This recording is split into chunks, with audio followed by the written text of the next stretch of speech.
Thank you, Madam Chairman. First of all, Mr. Beeman, thank you for your willingness to serve. Thank I'm you. from Wyoming, so I'm going to focus my questions on Mr. Weaver, but I do appreciate your willingness to serve. Thank you. Mr. Weaver, welcome. Thank you for your willingness to serve as well. I want to start by asking a question about an NRC draft rule. It has to do with groundwater protection at uranium in situ recovery sites. Now, there's quite a bit of in situ uranium in Wyoming. I've been to in situ facilities. They look little bit like beehives, just sitting on the surface, because you're driving charges into the ground that then will produce up in a well-type scenario. The uranium, it's fascinating. The concern is that the draft in situ rule on groundwater protection at uranium in situ recovery sites would increase monitoring and compliance costs, despite decades of evidence showing that in situ operations pose extremely low risk to groundwater. So, if confirmed, how would you ensure that the NRC's IRS rule or in situ rule aligns with President Trump's executive order 14300 by taking what the president describes as a risk-informed, narrowly tailored approach rather than a very broad measure that increases costs? Senator, thank you for meeting with me prior to this hearing. I appreciated that opportunity. I'm not aware of the draft rule. Something I would look at should I be confirmed, but I can speak a little bit about risk informing. I do think that's the way forward writ large for the NRC. It makes us more efficient, but also keeps the resources focused on those things that are most risk significant. So I think it's something I would definitely, if I do end up looking at that proposed rule, I would look at it through that risk-informed lens. Through that lens. Perfect. That's an excellent answer. With regard to the nuclear fuel supply chain, as you know, bringing U.S. enrichment technology online and onshore would be really helpful. There are places where we have pinch points in our energy production. One of them is less in nuclear mining than in enrichment and conversion. So how would you go about processing licenses for U.S.-owned nuclear fuel facilities, including enrichment facilities and conversion facilities? Thank you for that question, Senator.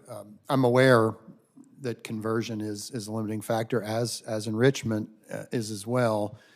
And with the uranium ban, the Russian uranium ban looming, we as a country need to move expeditiously.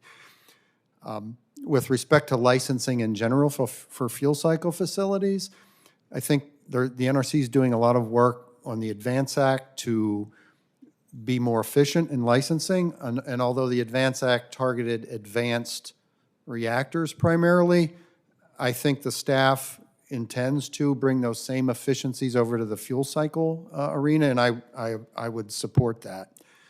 The other thing I can say about enrichment, I've been consulting with an enrichment company, and I'm aware of some of the challenges that they have faced.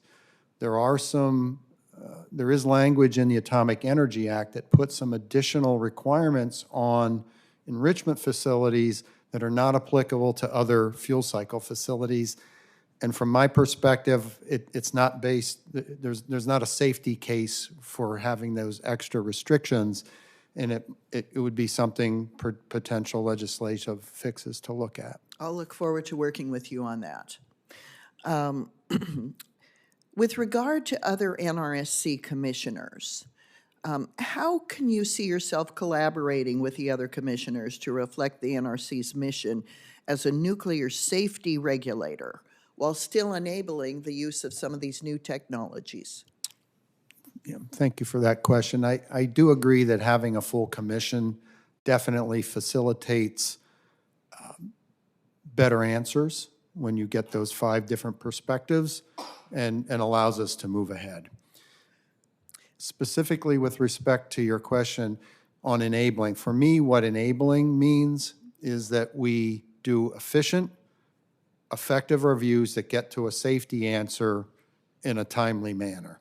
So I think that is not different than being safe. I think they're the same. I see them as the same thing. Thank you. Madam Chairman, would you indulge me on one more question? I'll indulge you. Thank you. Do you plan to ensure that advanced reactor developers that are already deep into the licensing process can benefit from modernizing the NRC? And so it doesn't apply just to future developers, but it's companies that are already in this long, arduous process. Right. Thank you for that question. So process changes and improvements at the NRC should apply to all of our applicants, whether they're currently engaged or prospective applicants.